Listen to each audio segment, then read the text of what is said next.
Okay. We're ready. Okay. So today, remember, at the end of the class, you'll have a lesson. It's a 10-minute lesson. In general, I believe it's very simple. As I said, it only covers optical and magnetic properties, nothing else. So hopefully you will all do well on the lesson. Okay, let's begin. And today we're actually starting with our last module. This is the last module of the course. So we've already seen the electronic contribution, so basically how electrons behave and help understanding electrical properties, optical properties, magnetic properties. And obviously we're missing the last set of main properties of materials, and that is thermal properties. And that is what we are doing, we will be doing in this last module. Okay, so for today we have, there'll be a brief introduction, just trying to recall some basic concepts of associated to thermal behavior of materials. Then we'll start with the basics of thermal properties, and then, oops, sorry, that's a typo, that should be theory. Then we'll start with the different theories, especially for heat capacity, because as we will see, heat capacity is the main concept regarding thermal properties. So we'll start with the classical theory and then see how, or its limitations, and then obviously start digging into the quantum theories of heat capacity, and that is the Einstein and the Debye theory. And finally, we'll see the electronic contribution to heat capacity. At least that's the plan for today. We'll see if we can cover everything. It's just we have 3 classes for this last unit, so I think we have enough time to cover all the topics. Okay, so let's begin. Let's go with a brief introduction and trying to recall some basic concepts and terms. So, well, first of all, remember that we were talking before or up to here about conductivity, but we were all referring to electric conductivity, right? Well, now this conductivity term, we are going to apply it to thermal conductivity. That is obviously very different to electrical conductivity. In fact, the variation of thermal conductivity among all materials is only around 4 orders of magnitude. And if you remember, in electrical conductivity, we had a range of around 25 orders of magnitude. So obviously there is a lot, there's a much bigger variation of values talking about electrical conductivity compared to thermal conductivity of materials. So, in order to understand thermal conductivity, especially of metals and alloys, we can make use of the electron theory. At least for a basic understanding, we can make use of this theory.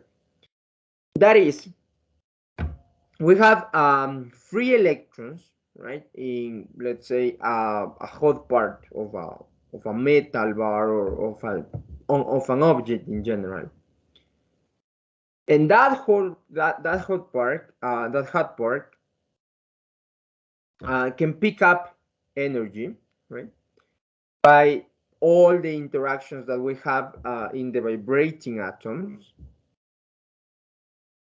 And that energy, eventually, because atoms are constantly moving and vibrating, that energy will be transferred to the cold end of that bar or of that object, right?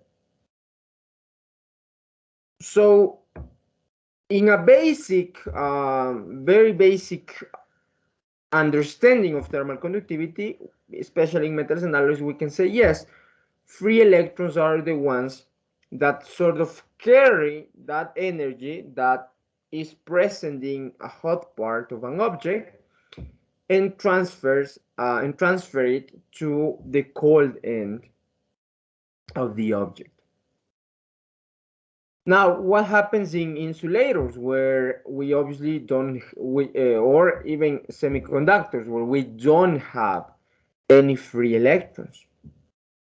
Well, that is the interesting part. No electrons, then there must be another mechanism to take or to carry that energy, to transfer that energy, right? Well, the conduction of that thermal energy occurs by something I've mentioned a lot in this course, and that is phonons. Okay, so the main particle, if we can call a phonon a particle, the main particle that transfers thermal energy in a material that doesn't have any free electrons is or are the phonons or the lattice vibration quantas, they are also known. Okay, so phonons are created, or at least that's what Einstein proposed. He said, okay, phonons are created in a large quantity in the hot part of a metal or of a solid, and they will be eliminated gradually in the cold part, and that is where that transfer of energy occurs. So there is actually, so if we're talking about thermal conduction, we actually have a contribution of both phonons and electrons. And we'll see that actually one of them prevails over the other. So phonon-induced conduction, even in metals, is very important. Obviously, compared to electrons, it will be negligible.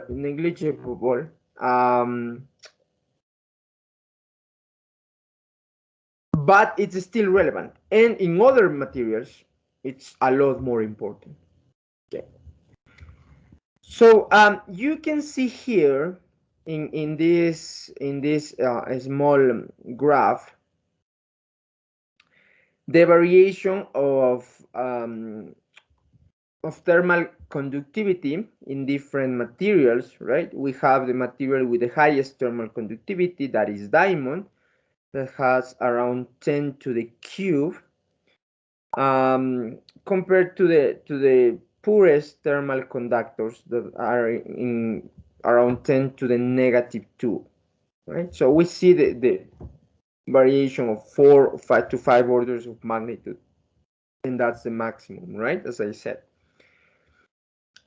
So you can see here, obviously the ones that have highest electrical conductivity, thermal conductivity, are driven mainly by electronic conduction, so electron conduction, right?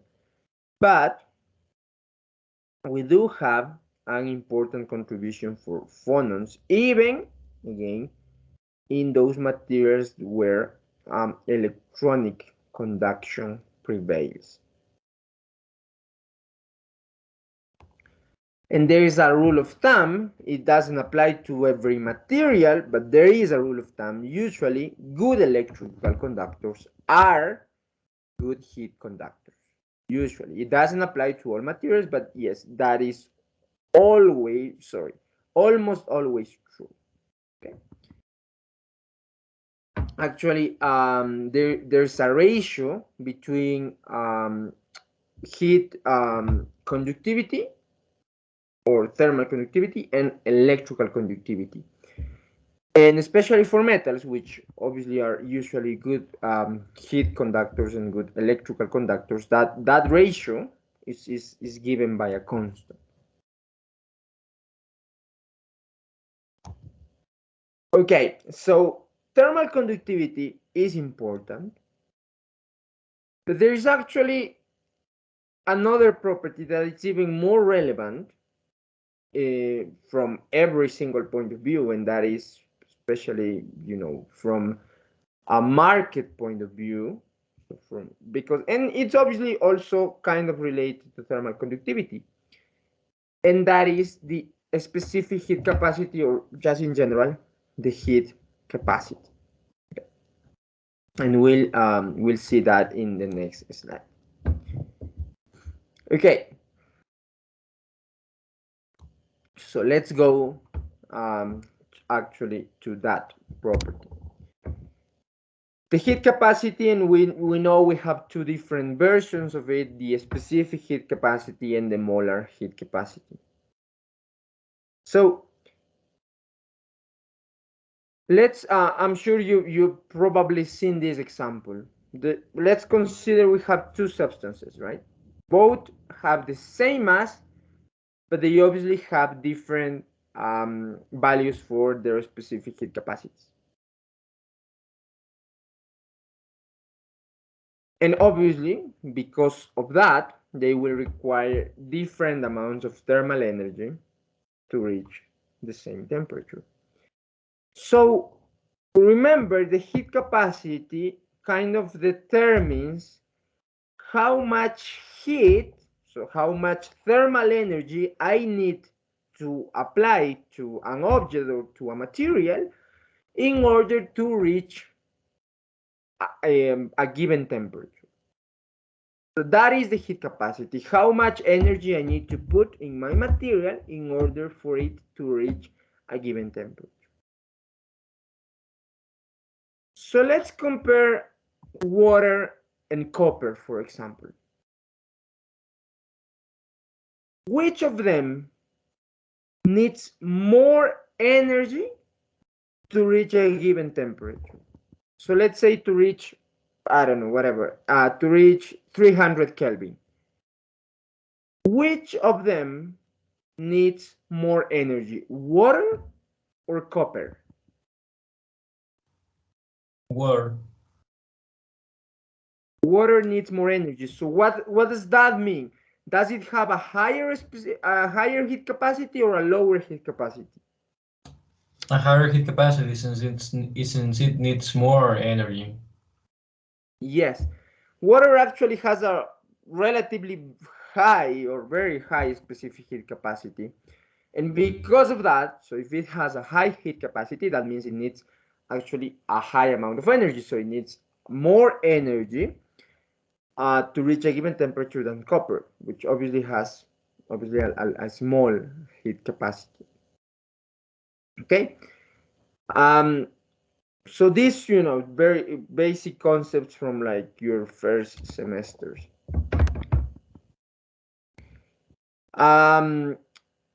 Okay, now there is obviously a difference between a specific heat capacity and a molar heat capacity, right? Well, the only difference is just that the molar heat capacity is the product of the specific heat capacity and the molar mass. So it's just for us to understand the amount of heat needed of a material per mole of the material, right?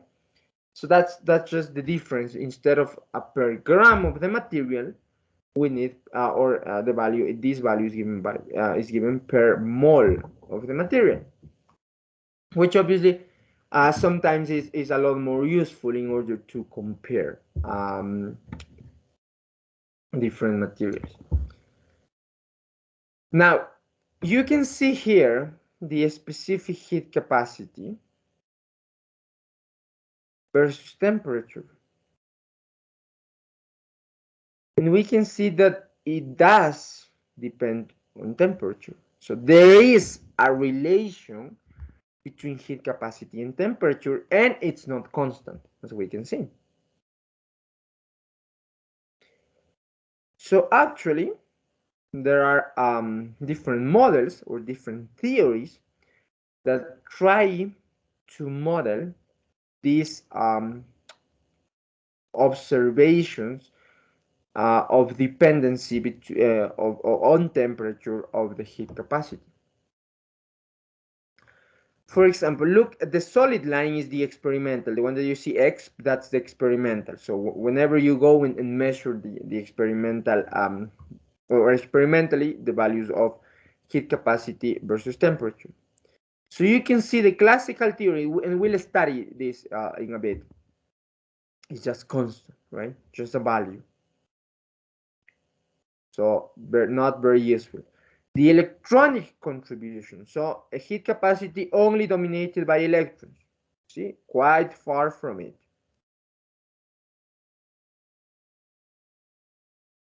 We can see that the divide and the Einstein model, that was the first model, a very nice model, it gets very, very close to the experimental values.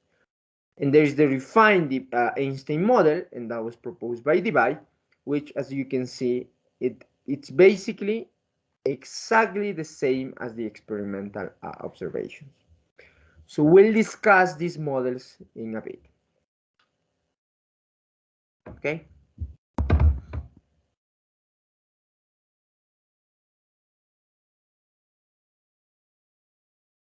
Any questions so far, guys?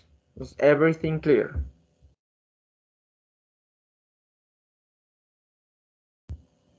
Yes, everything is clear.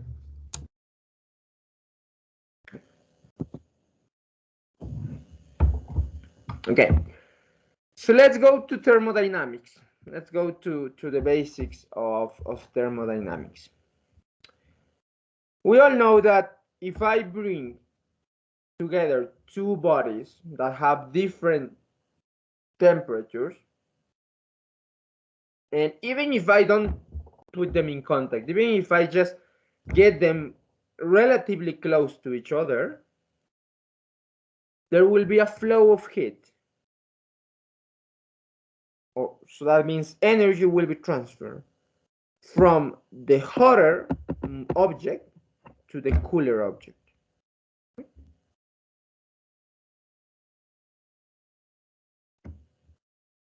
That increase or that change in temperature, I can actually achieve it in different ways. And we know that change of energy is associated, that change of temperature is associated with a change of energy.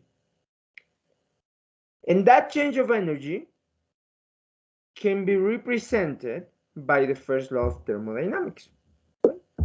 And we remember that the first law of thermodynamics tells me that the change in energy is given by the addition of the work done on the system and the heat received by the system from the environment, right? So I can increase the temperature in different ways. I can do it with electrical work. I can do it with radiation. I can do it with just direct contact between materials. I can do it with mechanical work, right? But because we're dealing with thermal properties, we will consider only that energy or only those systems where that temperature is increased only when there is heat received by the system through the environment. So that means we are going to consider the work done on the system, so any type of mechanical energy, to be zero, and therefore we're just gonna use this, right? So this term we're going to consider it to be zero, and we're just gonna focus on heat, so changing energy associated with heat transfer. Just a brief reminder on the units as well. So energy, work, and heat, they all have the same units, and we all know that the SI units at least is the joules, is the joule. And if we're dealing with the English units or the English system, that will be the calorie, right? The thermomechanical calorie, and remember that is the relationship that you can use to convert from calories to joules, or vice versa. Okay.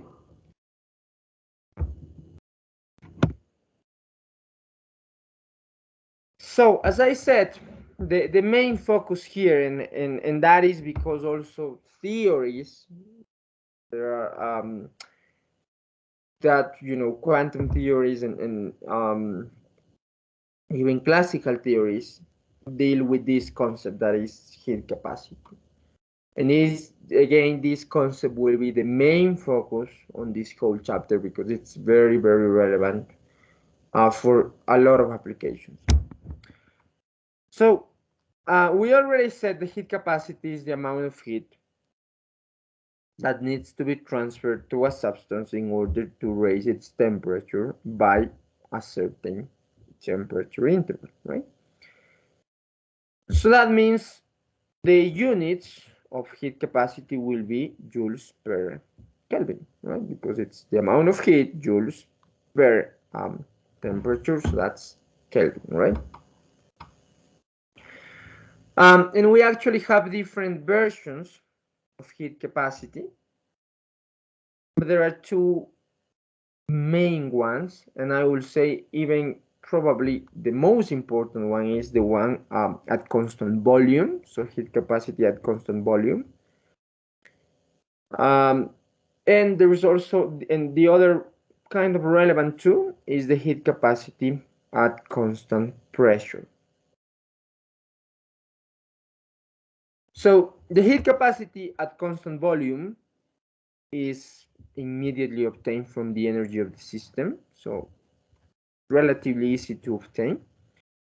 The one at constant pressure is even easier to obtain, right? Because you can just measure the heat capacity of a solid. You keep the pressure constant, and you just go and measure the heat capacity at different temperatures, and you can easily get, right, the value of the heat capacity at constant pressure. Fortunately, we do have a relationship between the heat capacity at constant volume and the heat capacity at constant pressure. And there is actually a very small variation between them, especially at room temperature. The variation is maximum around 5%. And you can see here, just in this table, the molar heat capacity at constant pressure, that is Cp. Cv is at constant volume. And you can see that the difference between the terms or the values on the left here and the values on the right here is very small, right? And that is again because they both are quite similar. Okay. So the specific heat capacity is just the heat capacity per unit mass. So it's this, joules per gram per Kelvin, right? Because it's per unit mass. The specific heat capacity is a materials constant, and as I said, it's temperature dependent. Okay. And as I said, if we want to convert from this to this, we just need the molar mass, or the atomic mass of the material, and again, the molar heat capacity is just expressed in terms of moles instead of the grams or weight of the material. Okay. This is also important. Look, just look that the specific heat capacity, or in general, the heat capacity values of solids, of these metals, look, aluminum, iron, nickel, copper, is much smaller than the heat capacity of water. That is why, that's why the example I said before, right, between, let's say, copper and water, which one needs more energy? Obviously water, right, because it has a higher heat capacity. Look, it has a heat capacity of 4 joules per gram per Kelvin compared to copper that has only around 0.4 joules per gram per Kelvin. So there is a big difference, right? Okay. With the first law of thermodynamics, we know that the heat equals the mass times the change in temperature times the specific heat capacity at constant volume.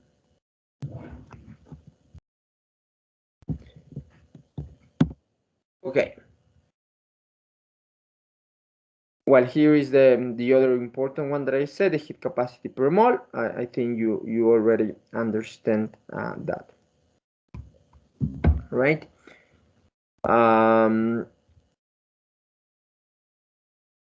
It's important. Again, as I said, it's actually more important. It's more useful to compare between different materials, because obviously we can compare objects that have, or materials that have the same numbers of molecules or atoms. Now, you can also realize that the room temperature molar heat capacity,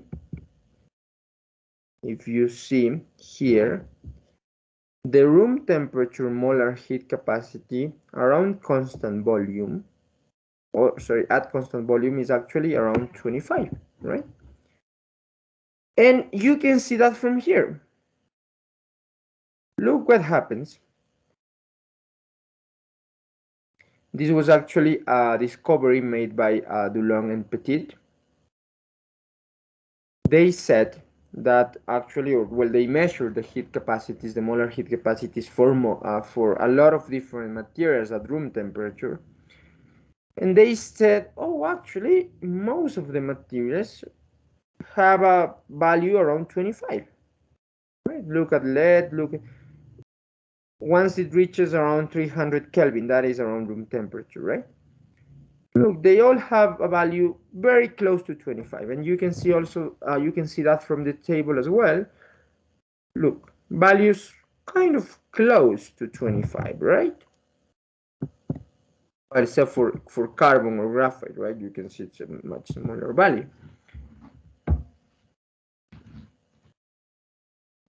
Carbon might actually reach, or will reach, this 25 value, but at very, very high temperature.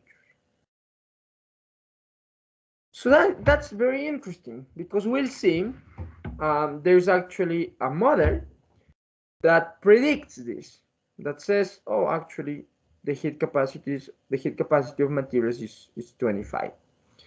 So there's a model that predicts that, and again, you can see for most metals, especially for most materials, actually, at room temperature, the value of heat capacity, molar heat capacity, is around 25. So that's an important thing to understand first. Okay.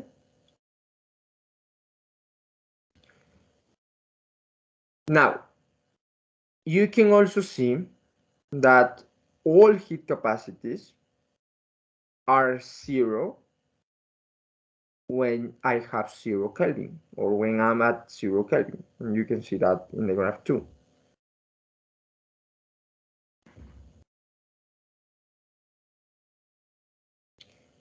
And you can see there is usually, for most materials, the value of the heat capacity starts raising at a ratio, or with a rate of T to the cube.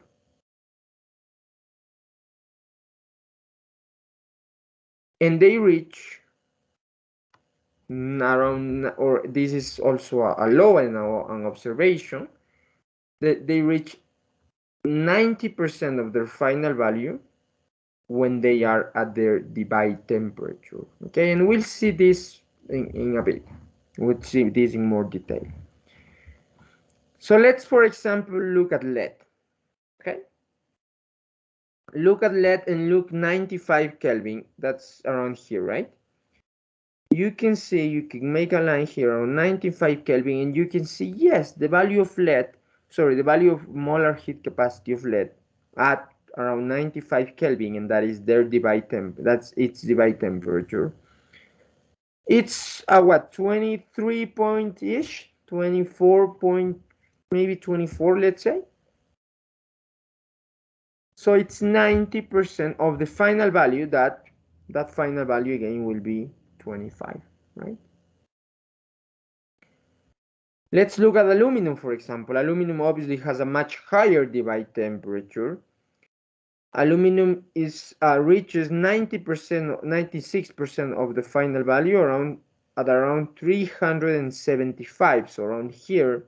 And look, aluminum is here, and yes, so around 90% of that, 96% of that final value at 375 Kelvin. Okay. And again, these curves have a behavior, or follow a cubic increment, right? So, or basically proportional to T temperature to the cube, temperature to the power of 3.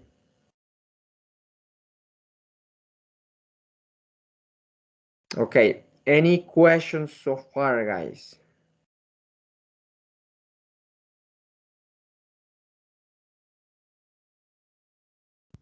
Yeah, I have only one question. Like, why 25? Why 25? Well, that's just experimental observation. That was from experiments. It actually reaches, so it happens that, and we'll see the equation in a bit. It just happens that materials reach, or eventually reach, a plateau of 25 joules per mole per Kelvin. That was observed by Dulong and Petit. And then obviously different scientists started to understand, or try to understand what was happening, and obviously model what was happening. But I mean, this just happens with materials. They reach a plateau of at 20 of 25 joules per mole per Kelvin. So it was just experimental observations. They were increasing the temperature and measuring the heat capacity, and it was always getting close to 25, and it never went over 25. So 25 joules per mole per Kelvin was the maximum value that materials could attain. That was just from experiments. And we'll see how this value can be get. Yes, we'll see that in a bit.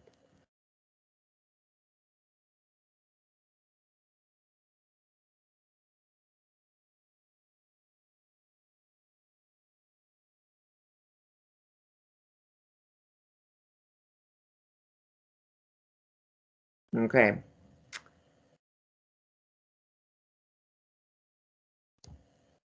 So this divide temperature is actually, we can say, a breaking point or a dividing point between a high temperature region where we can use classical models to understand and interpret, obviously, the heat capacity, and the low temperature region where we need to use quantum theory. So after the divide temperature, we can use classical models. Before the divide temperature, we need to use quantum mechanics, quantum mechanical models. Okay. And you can see that the material with the highest divide temperature is carbon. Um, just a note on this. N is basically the amount of a substance, right, in moles. So just, I guess, I mean, you all know or should know this, right? But N is just should be the number of particles divided by Avogadro's number, right? So the amount of a substance will be just the number of particles I have divided by the number of atoms, so that is Avogadro's number, and you can get the amount of a substance, right? I think you all know that, but just I guess a quick reminder on that. Okay, let's continue.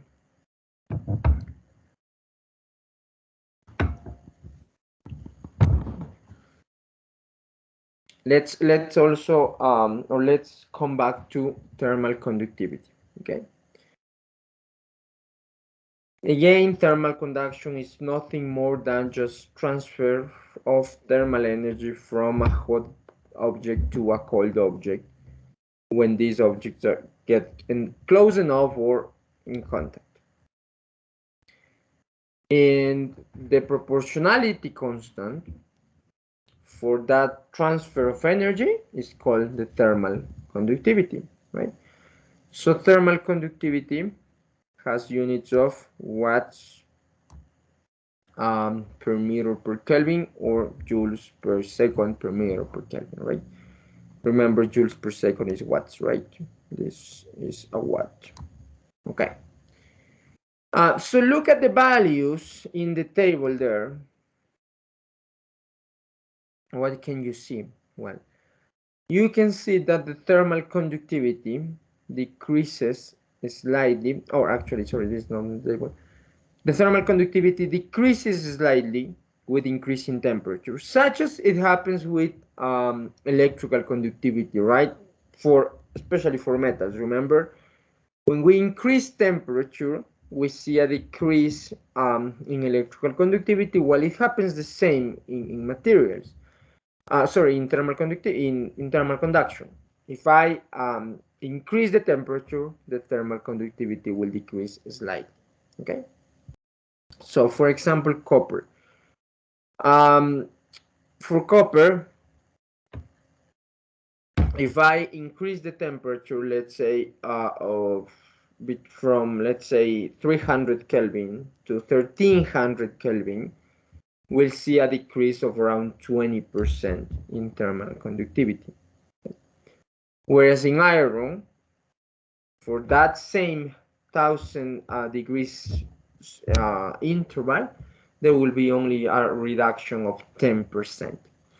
And you can see here the values of different thermal conductivities. This is obviously at room temperature. This you can see here the thermal conductivity values of different materials at room temperature, right? And you can see, again, as I said, graphene and diamond are the ones that have the highest thermal conductivity known.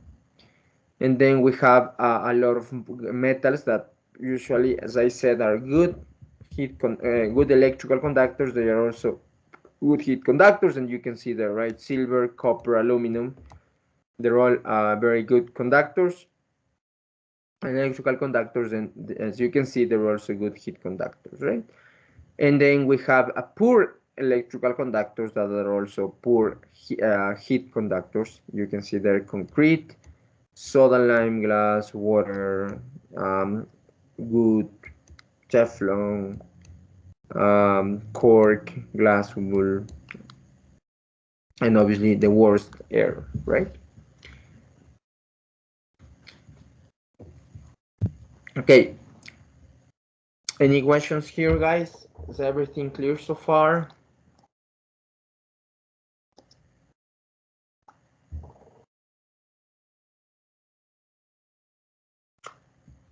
No, it's clear.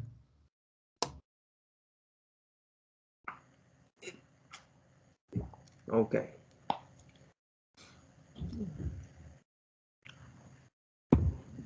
Okay. So with this brief introduction or basics of thermal properties, we now start with the theories of heat capacity.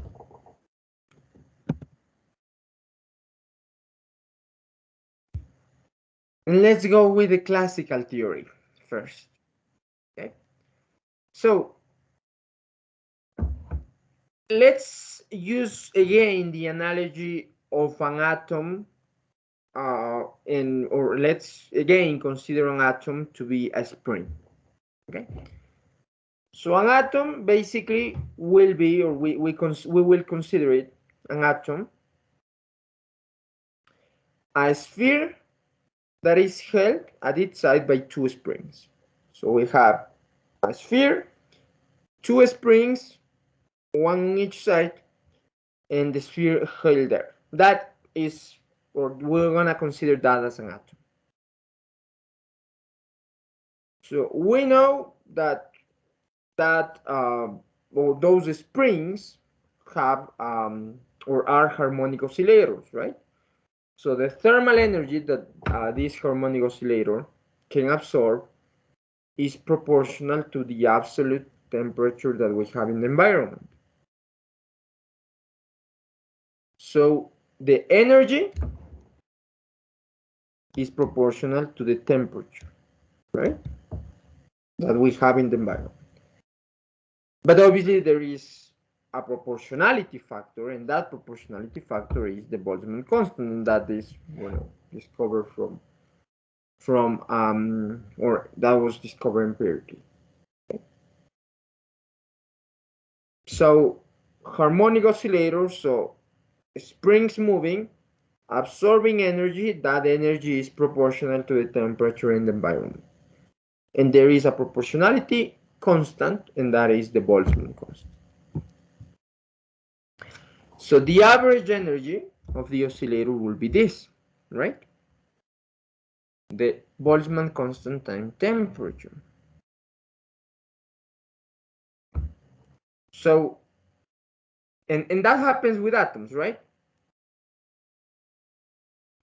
When an atom starts absorbing energy, because atoms are capable of absorbing energy, thermal energy, they start vibrating. Right? That's why the analogy works. Now, the amplitude of that oscillation is not quite big, but it is actually restricted, and that restriction is given by the electrostatic repulsion forces that will be impinging the nearest neighbors. Because obviously you have an atom, right? But then you have another atom here, and you have another atom around, and you have another atom and another atom. I have a lot of atoms around that atom, right? And so all those atoms will be sending or will have repulsion forces, electrostatic, obviously electrostatic repulsion forces, and therefore there will not be a free oscillation, right? There is an oscillation, but the amplitude of that oscillation of the atom will be restricted by those nearest neighbors, right? That's why that vibration, that thermal vibration, is usually not more than 5 or 10% of the interatomic spacing of the material or of the element. Okay. Now, we know that will be just in one dimension, let's say. But we know that solids, objects, are three-dimensional. So the atom responds to the harmonic forces of the lattice atoms also in the other two directions, right? It shouldn't vibrate only in one direction. It should also vibrate in the other two directions because, again, solids are three-dimensional. Therefore, actually, the energy of the whole solid will be 3 times the Boltzmann constant times the temperature, and the 3 again is just accounting for the 3 directions in which we will have vibration of the solids of the atoms or in the solid. Okay. Now,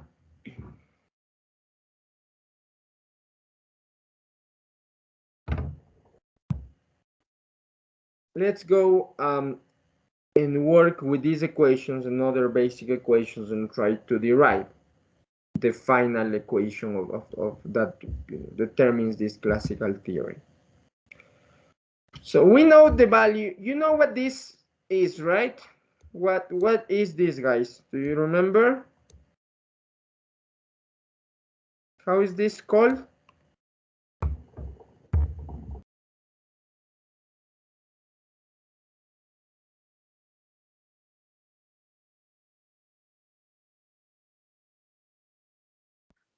This is the constant of the gas.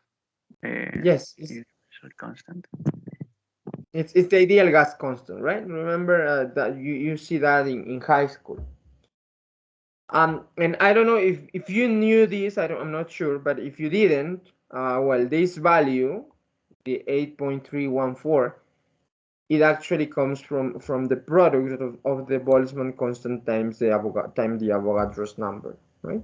So it's just the product of those two, and that's how you get the ideal gas constant. So this is just a set of equations that we need, right?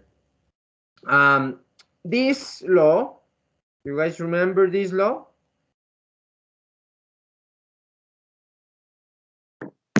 Yeah, for ideal gases. Yeah, that's also ideal gas, right? Ideal gas law, PV, pressure times volume equals nRT. So we can say equals N times R comes from the product of Boltzmann constant times the Avogadro's number. So here, and times temperature, right? And we know, remember that N equals the number of atoms divided by Avogadro's number, or the amount of atoms divided by Avogadro's number. Therefore, N times A naught. If you multiply both, you will get N, right? So that's why this equals N, capital N, times Boltzmann constant times temperature, right? So you get that from ideal gas law, this part. Now, sorry. There's another whole a bit complicated derivation from a more atomistic point of view of this ideal gas law. And well, at the end, you will just get this. You will get a 1/3 of n times the mass times the velocity square. Okay. Now, we know that the kinetic energy is given by 1/2 mass times velocity square. I think we all know that, right? Therefore, we can see that this part in KBT, so this part equals what?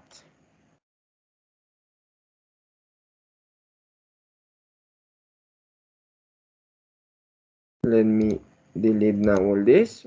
Let me just focus on this. NKBT is, this is just rearranged, but it's the same, right? KB and T equals 1/3 of N. So this part, 1/3 of N, right? Times MB squared, right? But you can rewrite MB squared as times 2 times 1/2, because remember, if you multiply 2 times 1/2, what do you end up with? Just MB squared, right? So it's basically, this is just rewritten in here. It's the same. If you see, it's 1/3 N, 1/3 N times 2 times 1/2, and you know 2 times 1/2 is basically 1, MB squared, MB squared. Why is that useful? Because you can rewrite, now let me delete this, you can rewrite this as 2/3, because this 2 comes here, right? 2 comes here, so 2/3 of N is still there, of 1/2 of MB squared. But what is 1/2 of MB squared? That's the kinetic energy. So we end up with this relationship. KB and T equals 2/3 of N times the kinetic energy. And from there, if you solve these two for kinetic energy, you know that you will get 3/2, N with N will cancel, right? And you get 3/2 of KB times T. So 3/2 of the Boltzmann constant times temperature. Okay. Is it clear so far? No, it's just a game of different equations, but is it clear?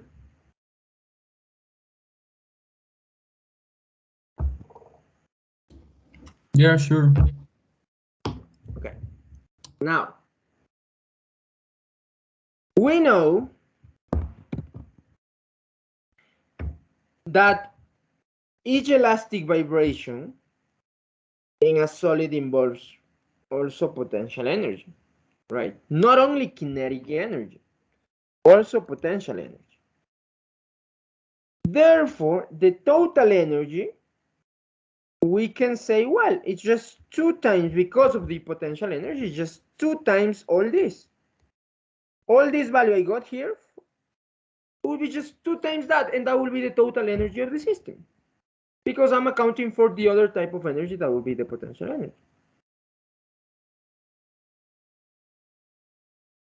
If you multiply this, what do you end up with? You simplify 2's and you get the same.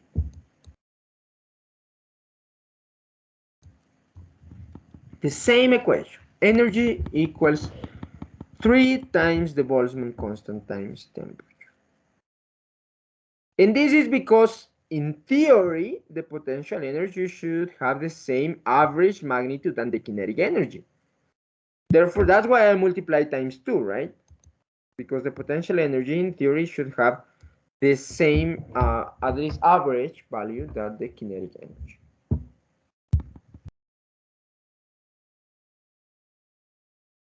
So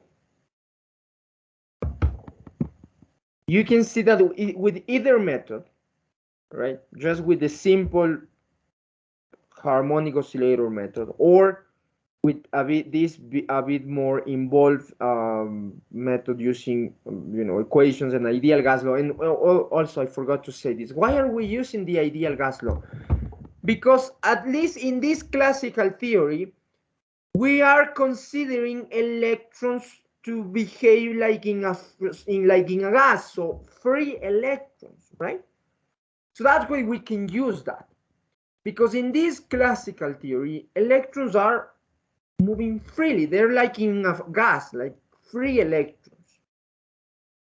That's why it's working. That's why we're using those equations. Now, let's consider all atoms per mole. So N naught is just Avogadro's number, right? So the total internal energy per mole will be just 3 times Avogadro's number times the Boltzmann constant times temperature, right? It's the same equation. This is just given per mole, right? But it's the same equation. Now I'm just considering the total energy per mole. Now, guys, do you remember from thermodynamics what is the specific heat capacity? Or, sorry, the molar heat capacity? How can you get the molar heat capacity from energy? You should have seen that maybe in thermodynamics or maybe in your, I don't know, basic chemistry courses. Divide the energy times the mass and temperature. Well, in a more involved in real situation, but it's very close, you actually take the derivative. Actually, the molar heat capacity is the derivative of energy with respect to temperature. Okay, that is actually the molar heat capacity, obviously at constant volume, right?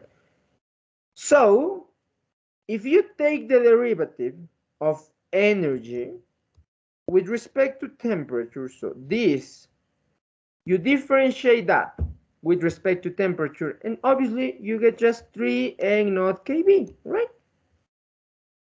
Plug values. You can do it on your own calculator. 3 times Avogadro's number times the Boltzmann constant, and you get this value. 25 joules per mole per temperature. Or if you want in calories, well, that's 5.98 calories per mole per day. Surprise, surprise. 25.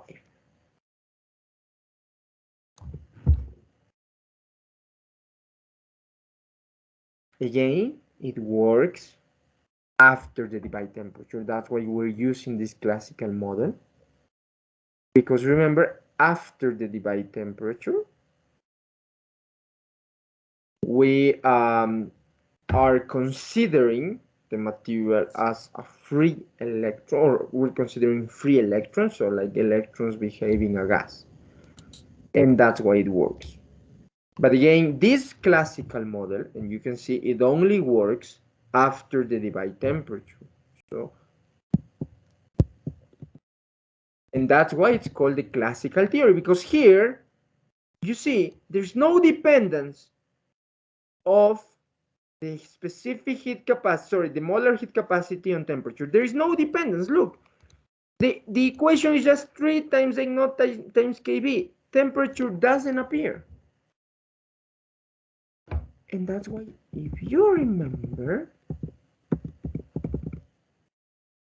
classical theory, look, it's just a constant. You see?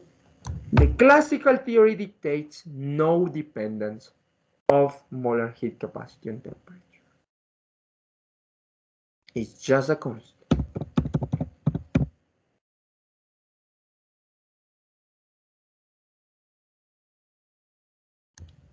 Any questions, guys?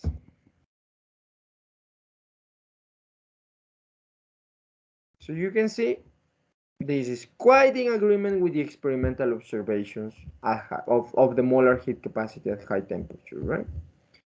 You can see such a simple model involving only harmonic oscillators, just 3 harmonic oscillators per atom, obviously, so each atom is just oscillating in the 3 different directions. can so easily explain the observed or the experimental heat capacity observations at high temperatures.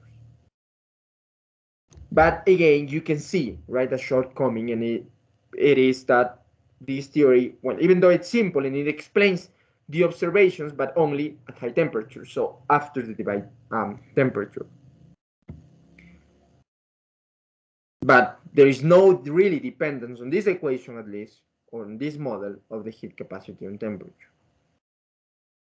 So it basically turns out to be temperature independent according to this model, and we know that is not true. Okay. So when obviously when scientists were trying to model this, they said, okay, nice, we got this, but we need to go further and also model the behavior at low temperatures, right, or before the divide temperature. Well, for that we need quantum theory, and that's what we will start right now, or actually let's take a break. So let me stop sharing this.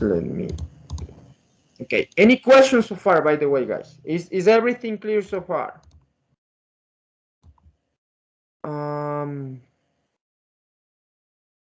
I remember it comes from stating that CV equals 3R for solids. Okay, Miguel, sorry, I didn't see that. And also Jose said, so I can say the temperature is a way to calculate the speed of atoms.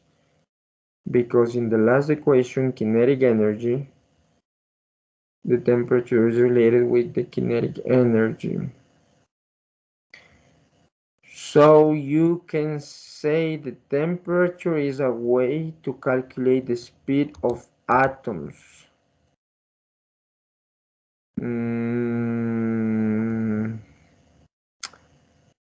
No, why would you say that, Jose? Why would you say that temperature is a way to calculate the speed of atoms? As an analogy, in the equation we have kinetic energy is 1/2 of mass times velocity square, but at the end of the derivative of the equations we have. Oh, you have kinetic energy equals 3/2 of Boltzmann constant times temperature, right? For this equation, or yeah, but it's wrong. Say that this. I mean, yes, it let's say it does account. I mean, we know that kinetic energy is related to the velocity. And in this case, with our derivation, we said, okay, kinetic energy is related to temperature. And obviously that is true. But I mean, you wouldn't really say with that kinetic energy is a way to determine, or sorry, the temperature is a way to say, oh, okay, with temperature I can measure the speed of an atom. It's actually more that both the speed or velocity and temperature are both related to the kinetic energy of an atom. But yeah, I definitely wouldn't say that temperature is a way to calculate the speed of atoms. That definitely both are related to kinetic energy of an atom, that's true. Yeah, at least I will see it that way. I want to kind of extrapolate the concepts and try to see the relation, but I definitely wouldn't say there's a direct relationship between them.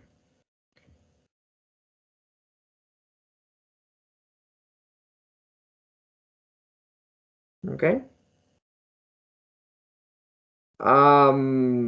Okay. So Meli. Okay. Meli asked me to postpone its coffee break for Thursday because she said she has something her job, and that's fine. So she will present on Thursday before the quiz. Remember, on Thursday there's a quiz. Okay.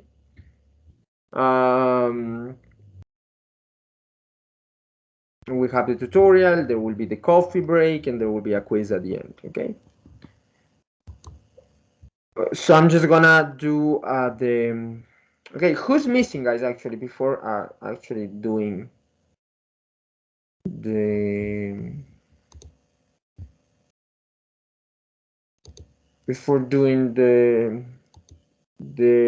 wheel, or the wheel spinning, before making the wheel spin, sorry. Who's missing? There should be at least 3 people missing for the coffee break, right? Yeah, I haven't done it. Okay, Fernando, who else? Me neither. Okay, Miguel and Me. Jose. Okay, Mari said something in the chat. What did Mari say? Wait, 4. Why do I have 4 people? Really? So I have 4. Miguel, Jose, Mari, and Fernando. That's... Wait, let me see. Why do I have 4 people missing? 1 sec.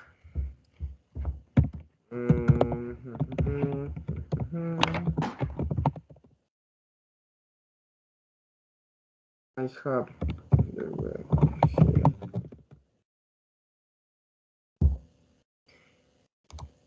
here. Okay, give me 1 sec.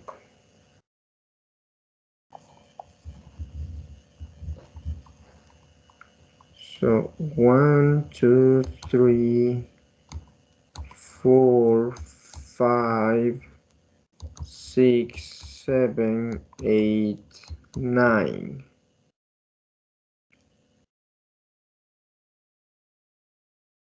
Uh-huh. 9, and that is 8. That is 8. What is exposure, Jose? Wait. Oops, sorry, what did I do? Oops. 9, 10, 11, and 12. Yes, but... Okay. Okay. Yeah, it's because I forgot one way to do that. 1, 2, 3, 4, 5, 6, 7. So that's 8, and so I have 9, 10, 11, 12. Yes.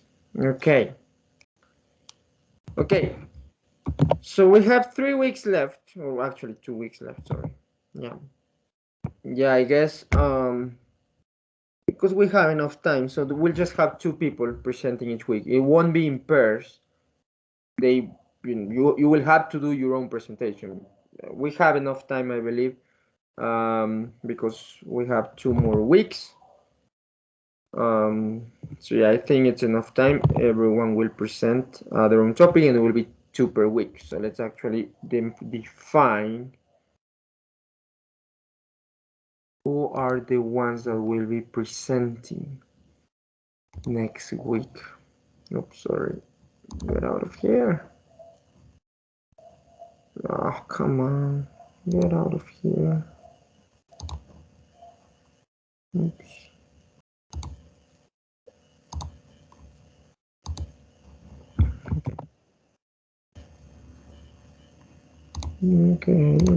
Okay.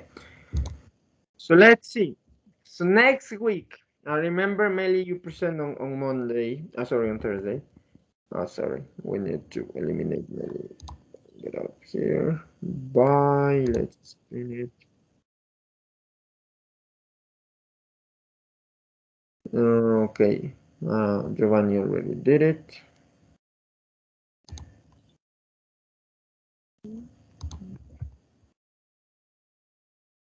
Maybe easier if I eliminate. Okay. I'm just gonna go for the closest one. So Fernando is the closest here. And who else is? So Fernando is close. And Mari. Yeah, because Miguel is here. And Jose actually. Oops. 1, 2, 1, 2, 3. Yeah, okay. Well, let's go with the closest one. So Fernando and Mari You both are presenting next week, and then for last week of classes, it will be Jose and Miguel. Okay? Is it clear, guys? Individual presentations or? Yes, individual, not in person. Individual. Yeah. So you have to do your own topic. You present your topic, and then after you, okay, Mari will go, and then it will be just individual presentations. It will be just that we'll have two presentations instead of one. Okay.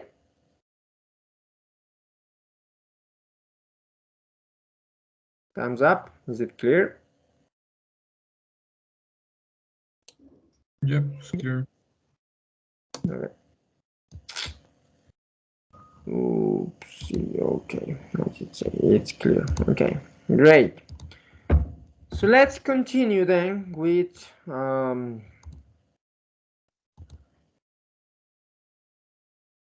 oops. Okay.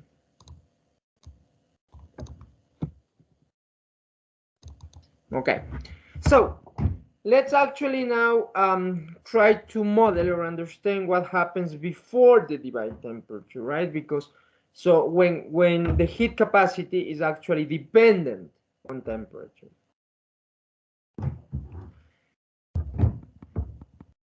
So for that we need to understand the Einstein model.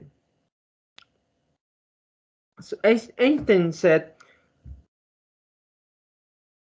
those energies of those oscillators, right, that we had, remember that he focused on the same oscillators, but he said the energies of those oscillators should be quantized.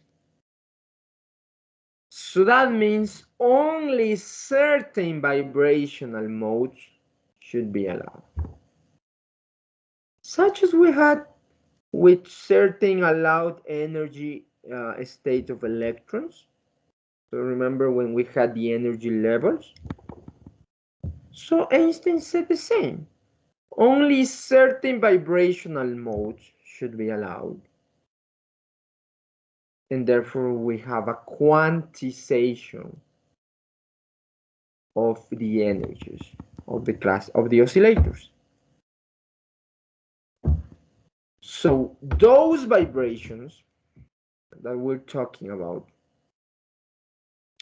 he called them phonons, right? So that's where the term phonons that we saw it at I think even from last semester boring. This term of phonons was proposed by Einstein, just by an analogy to photons, right? Photons are basically the electromagnetic radiation or the appropriate frequency for classical light, while phonons do the same for vibrations, right, in thermal energy. Now, well, so these phonons are basically units, that's quanta. Quanta is just a unit, a group of units of the ionic displacement field. So basically, phonons in the appropriate frequency range describe classical sound. But that is, getting too deep into quantum mechanics. So let's go with the simple. Let's go just with a phonon is a vibration, or it's the unit, the basic unit of a lattice vibration.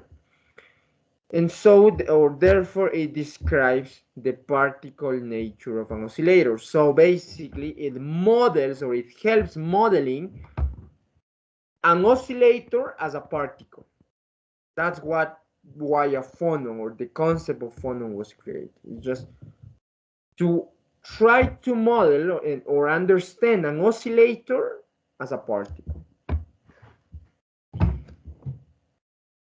Now, with this particle, Einstein said, well, there should be a particle wave duality. So that means that phonon waves propagate through crystals with the speed of sound.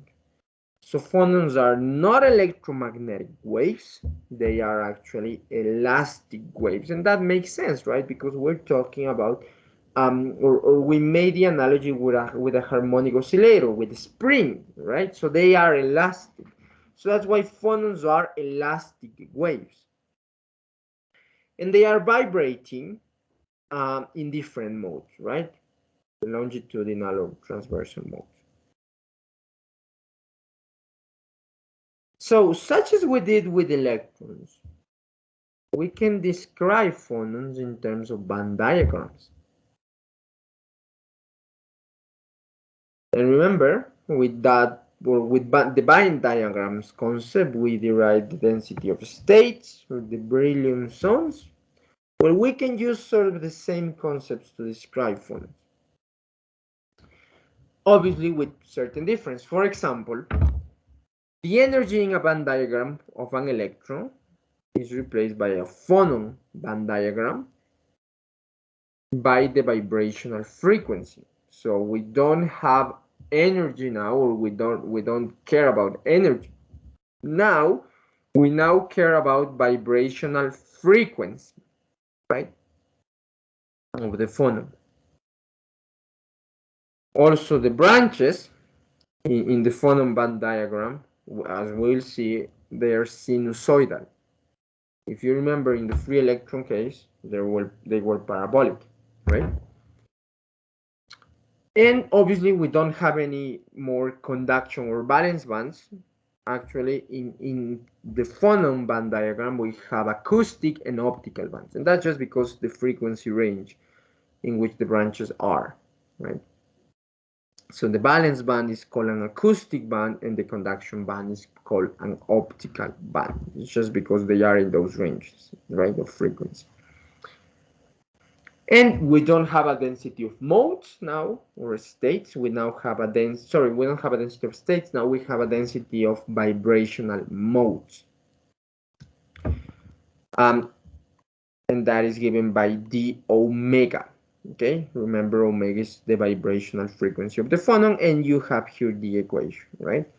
The density of vibrational modes is equal to 3 times the volume times the vibrational frequency square divided by 2 times pi squared times the sound velocity to the cube, or to the power of 3.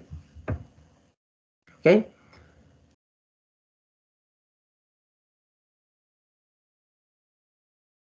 So, phonons basically have, or the model of phonons was sort of based on the whole quantization idea of electrons and energy.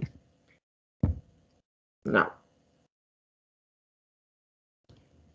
the allowed energies of a single oscillator are n times the reduced Planck's constant times the vibrational frequency, right? So you can see here, such as an electron band diagram, right? We have this quantization of energies, right? You can see for different levels.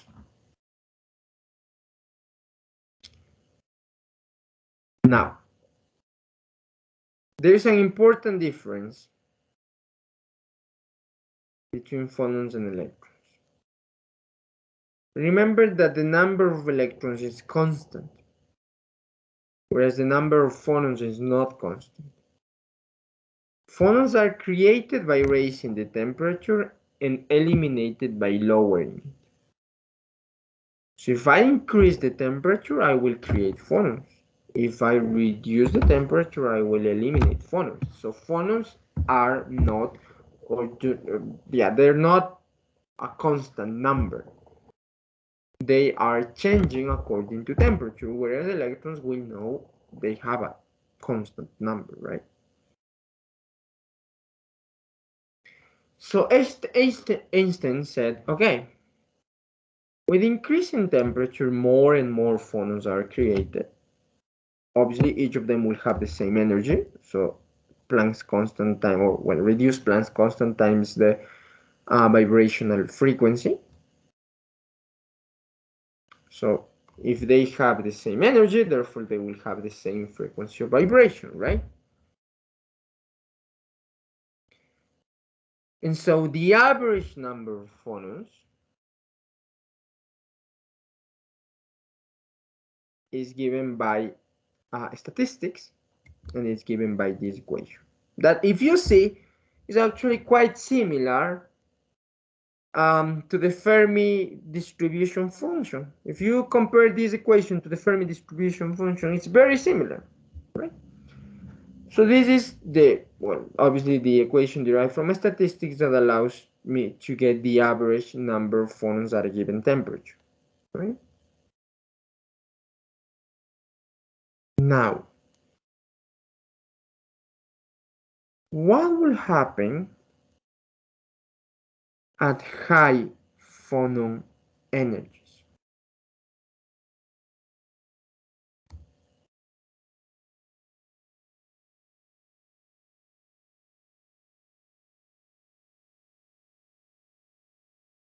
What will happen at high phonon energies?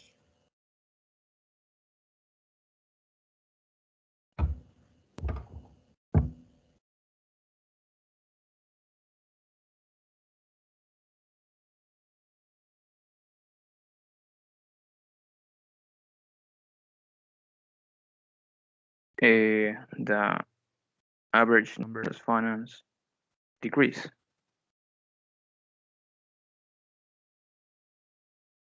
Decreases. Why? because the frequency increase, and it's an exponential function because the energy is related with the Planck constant and the frequency omega, or no. Okay. So yeah, for high phonon energies, what's gonna happen? The exponential term is gonna become so large compared to unity. Therefore, remember, this term is gonna become so huge, as you said, because frequency, the energy is related to frequency. So high phonon energy will mean high frequency. So this term will become huge. Therefore, this minus one will be negligible. Therefore, I can basically get rid of this minus one, and I just end up with this equation, right? E to the negative h omega, well, h being the reduced Planck's constant times omega, divided by Boltzmann constant over temperature. So this happens for high phonon energy. So for this,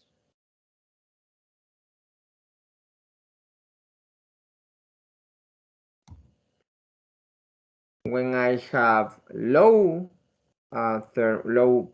phonon energies, well, I'm just around this range, right?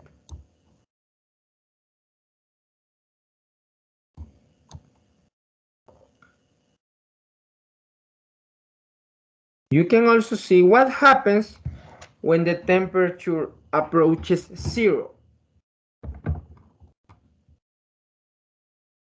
Look at this equation. What happens when temperature approaches zero?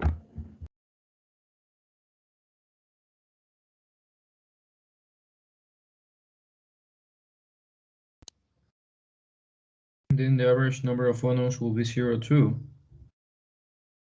Well, not zero, but yeah, it will decrease, right? And yes, that makes sense because remember we said that, right? Number of phonons is not constant.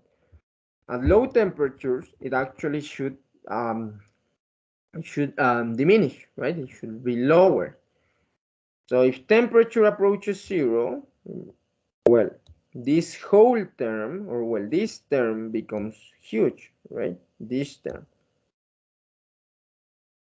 And because we're dividing 1 divided by that term, obviously, this will approach 0 because we're dividing 1 by a very big number, right? Therefore, this will eventually approach 0. And that makes sense. So as I'm approaching 0, the number of phonons should decrease. So it should approach 0, yes. So it makes sense with what we're saying. Okay. Now, the average energy of an oscillator is just the average number of phonons times the energy of a phonon, right? And I think that makes sense. Just to find the energy of an oscillator, so of one oscillator is just the average number of phonons I have times the energy of one phonon, right? So reduce Planck's constant times omega, that's the energy of one phonon times the number of phonons, right? So you get this, right? Because remember, from this equation, you have the average number of phonons, so times HW, you just get times H omega, you get this. Now, we're getting close to the final equation we need. Remember that the mole of a substance contains 3 times Avogadro's number of oscillators.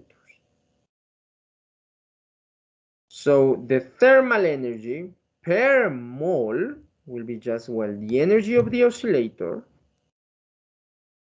the thermal energy of a solid, right, per mole, will be just 3 times egg naught. So basically, the whole number of oscillators in a mole, and times this whole equation here, right? So, oops, let me, okay, 3 times egg naught, sorry. Okay. So 3 times egg naught, so that's the number of oscillators in 1 mole of a substance, and times the whole energy of one oscillator, right? And that will be the thermal energy of the whole solid. So the energy of one oscillator times the number of oscillators per mole. And therefore, then what do you do to get the molar heat capacity, guys?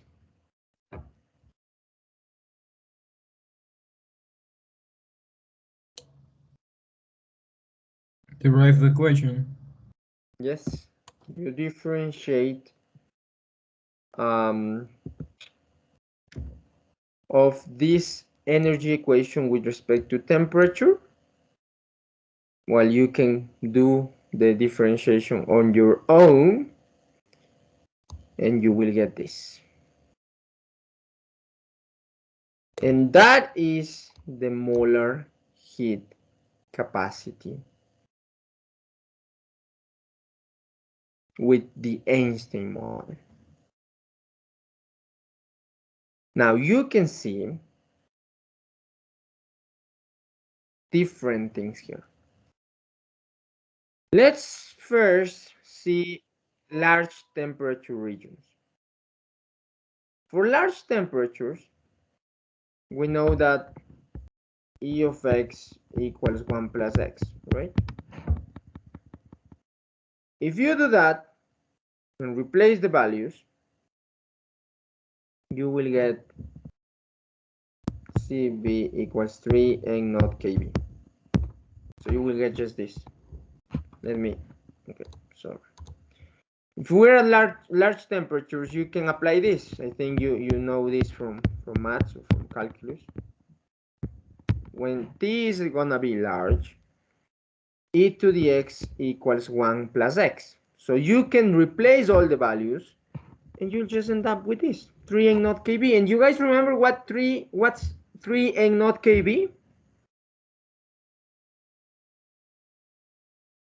What was that?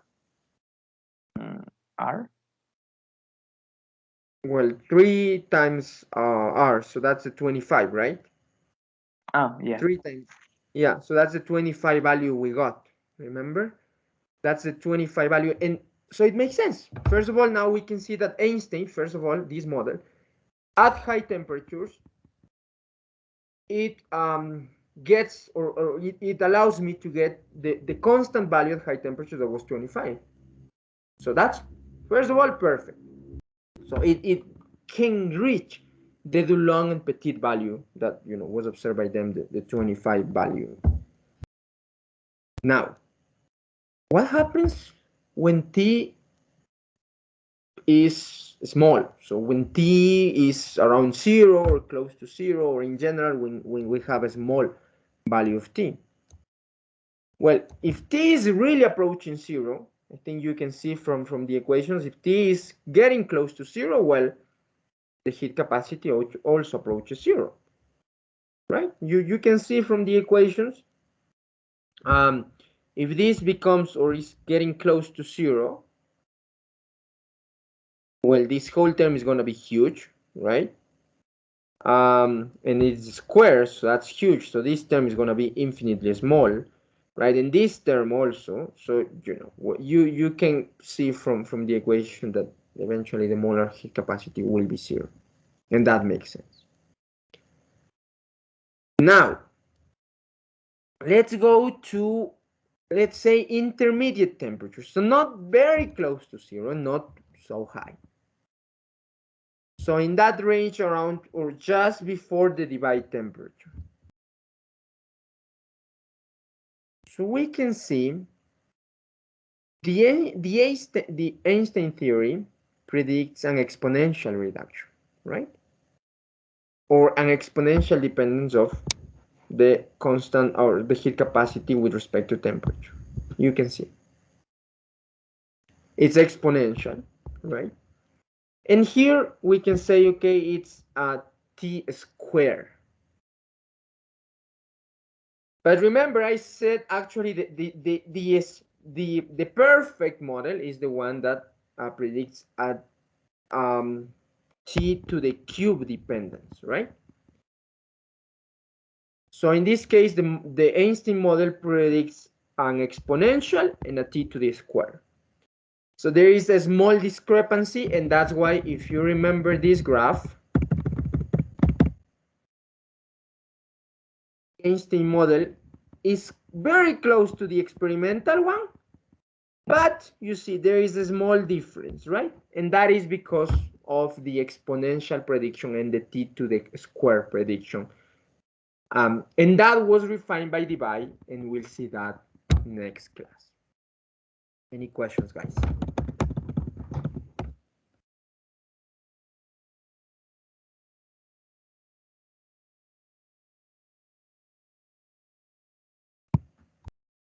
No questions? Everything clear? Okay. If everything's clear, let's go to Aula Virtual, everyone. And please turn your cameras on.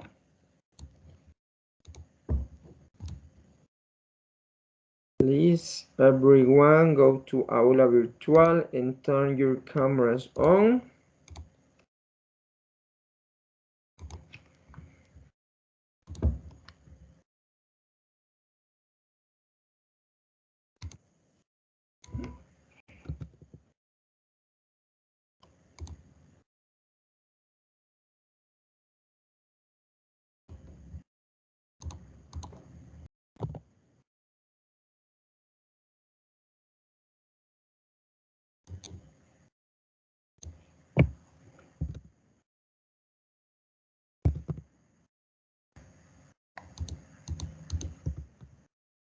Okay. It's ready. Good luck, guys.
Okay. So time's over. How was it? Was it also very difficult? No, this time it was fine. Okay, cool. Okay. It was good. Okay. Not Nice. difficult, but not easy. It's a concept. Okay, nice. I'm glad to hear that. I'll try to mark quizzes tonight. Sorry, these lessons tonight. I'll see you on Thursday, guys. Remember, on Thursday tutorial, coffee break for you, Melina, and a quiz. Okay. Okay. Okay, that will be it for today, guys. See you on Thursday. Have a good day. Take care. Bye, mister. Thank you. Bye bye.